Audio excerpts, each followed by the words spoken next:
Ada Buya dan hadirin sekalian, sebagai acara, yaitu pada acara inti daripada acara Milad Fatona 14 ini adalah sambutan dari guru kita, Buya Rizal Al-Hasani. Kepada Buya, kami silahkan. Syukron, Bu Emi. Ya, kembali Bu. Bismillahirrahmanirrahim. Assalamualaikum warahmatullahi wabarakatuh. Waalaikumsalam warahmatullahi wabarakatuh. Wabarakatuh. Alhamdulillah, alhamdulillahirabbil alamin. Wassalatu wassalamu ala asrafil anbiya'i wa mursalin wa ala alihi wa ashabihi ajmain amma ba'du. Qala Allah Ta'ala fil Qur'anil Karim, a'udzu billahi minasyaitonir rajim. Bismillahirrahmanirrahim. Walaqad yassarnal Qur'ana lidzikri wa hal min mudzakir.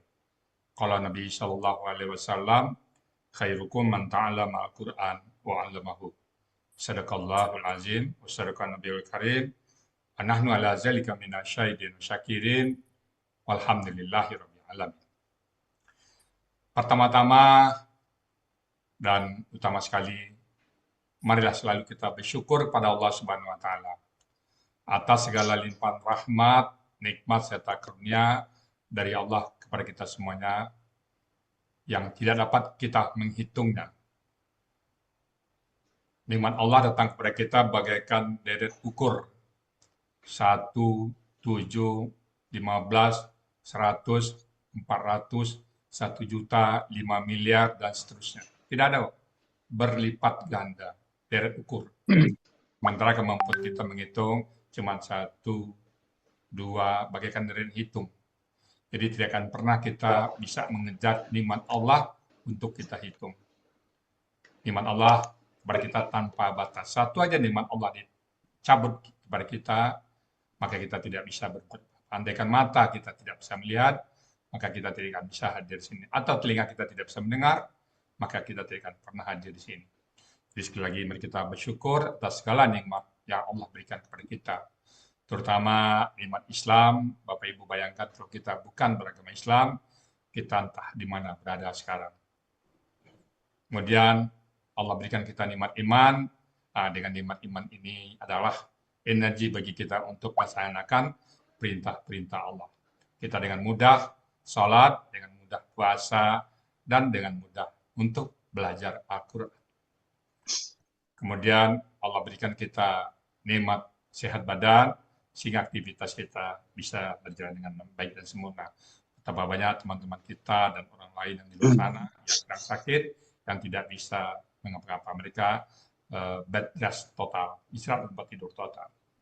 Kemudian Allah berikan kita nikmat panjang umur, artinya Allah berikan kesempatan bagi kita untuk memperbanyak bekal untuk hari esok nantinya. Dan kita bersyukur Bapak Ibu kita ada di komunitas Al-Quran. Komunitas kita bukanlah komunitas panjat tebing, komunitas kita bukanlah komunitas sama-sama punya Harley Davidson, ada komunitas yang sama-sama punya merek mobil yang sama.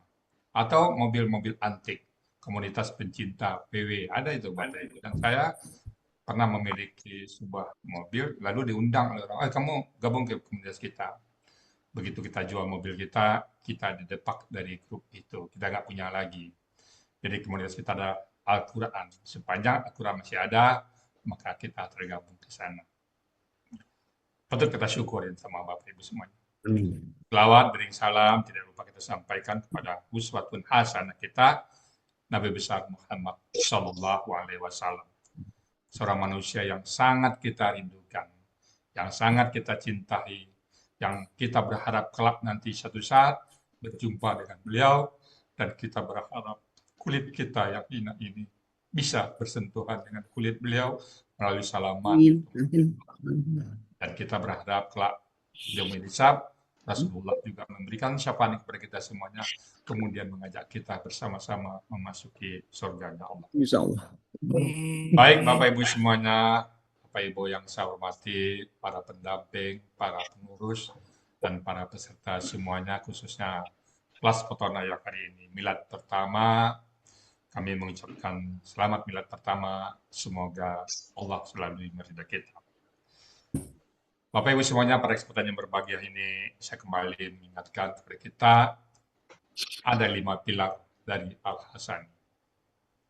Metode hanyalah sebuah pilihan, Bapak Ibu ya. Ada metode Al-Hasani, ada metode A, ada metode B, ada metode C. Ibaratnya saya coba analogkan dengan saya belajar membawa mobil. Belajar bawa mobil itu bisa melalui pelajaran mekanik dulu di ruangan tertutup, belajar bagaimana fungsi-fungsi alat mobil tersebut, bagaimana membawanya, ini loh yang namanya gas, ini yang namanya kopling, ini yang namanya persneling, ini tangki BBM, dan sebagainya. Kita belajar mungkin beberapa lama di kelas. Kemudian oleh pembimbing atau pelatih kita dibawa membawa mobil keluar.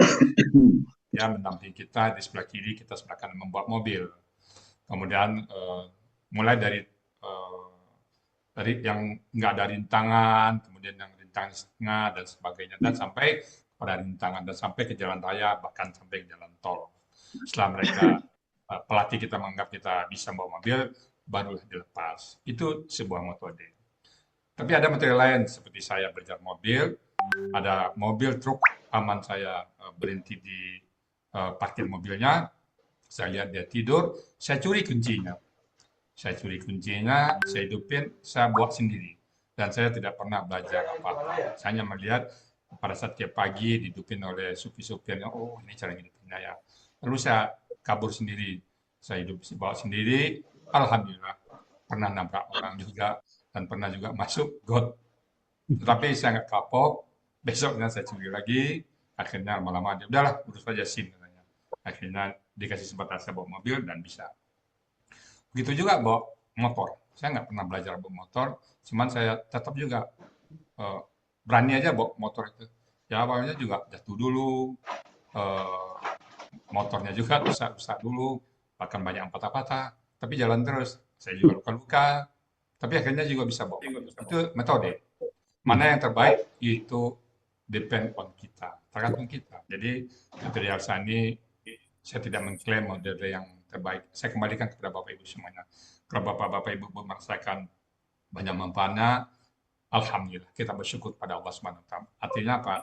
Allah yang mengklik kita itu, bukan saya. Saya hanya menyampaikan bahwa ini doa yang saya dulu prinsipnya pada saat saya memahami satu kata, oh saya juga berdoa kepada Allah, ya Allah, berikan kemudahan kepada andai kata saja ada orang yang saya ajarkan nanti, berikan kemudahan kepada mereka.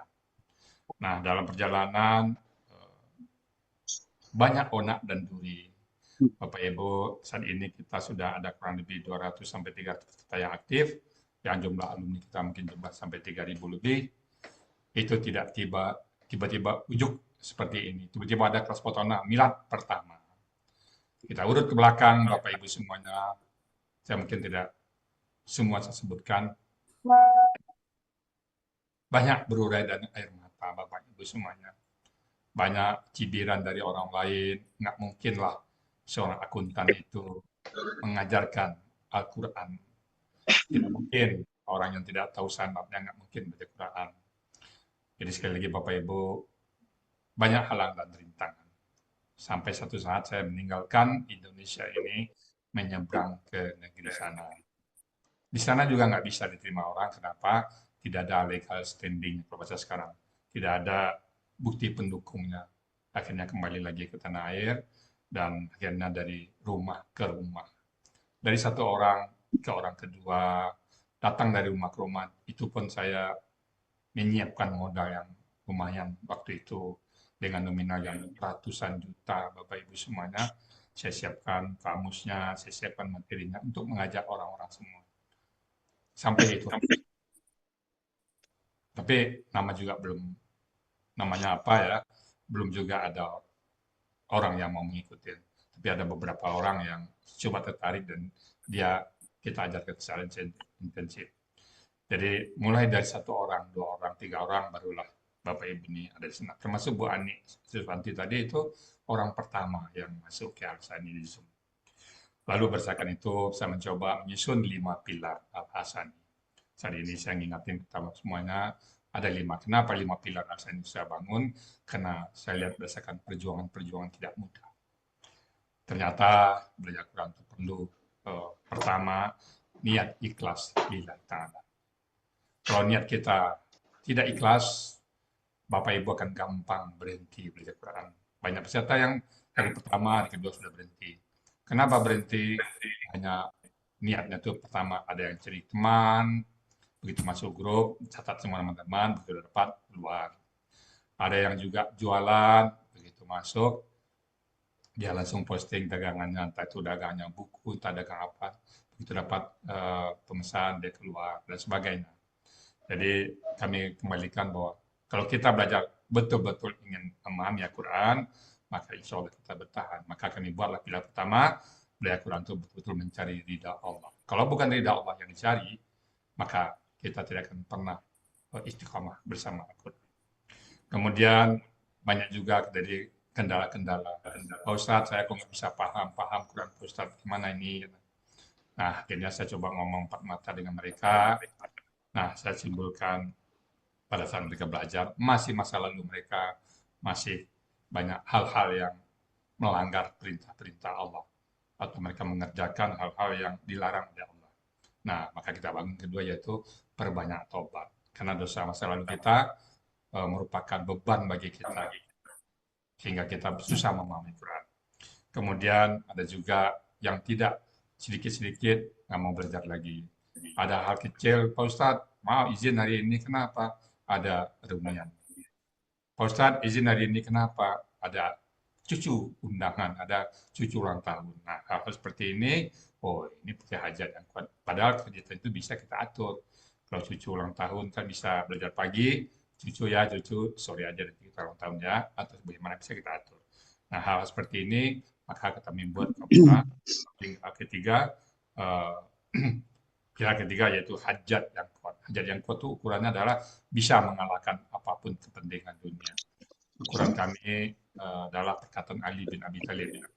Ali bin Abi Thalib itu berkata, dan beliau, andai saja saya ditawarkan oleh seseorang, satu huruf Bapak Ibu. Dan saat yang sama, saya ditawarkan oleh seseorang dunia dan seisinya. Saat yang sama, saya tidak ada pilihan. Hari ini jam sekian tepat, ada orang yang ngajarin saya satu alif yang saya belum tahu. Nah, catatan ya, saya belum tahu ilmu itu, lalu ada orang ngajarin saya satu alif saja. Kemudian saat yang sama ditawarkan orang saya bumi dan sisinya, maka saya pilih alif katanya. Saya memilih alif. Saya memilih belajar Al-Quran. Jadi saat yang sama ada kepentingan dunia lainnya, lalu ada kita belajar Quran, maka saya pilihlah Al-Quran. Bapak Ibu semuanya, Bapak udah tahu banyak ya? Pak Iman tadi bilang, tahu KKL, tahu KKSAD, tahu KKP.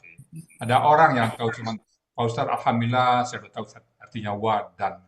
Syukur, Alhamdulillah. Hanya tahu satu wa dan. Lalu ada juga yang tahu ya'lamuna dan ta'lamuna. Alhamdulillah, Pak Ustadz.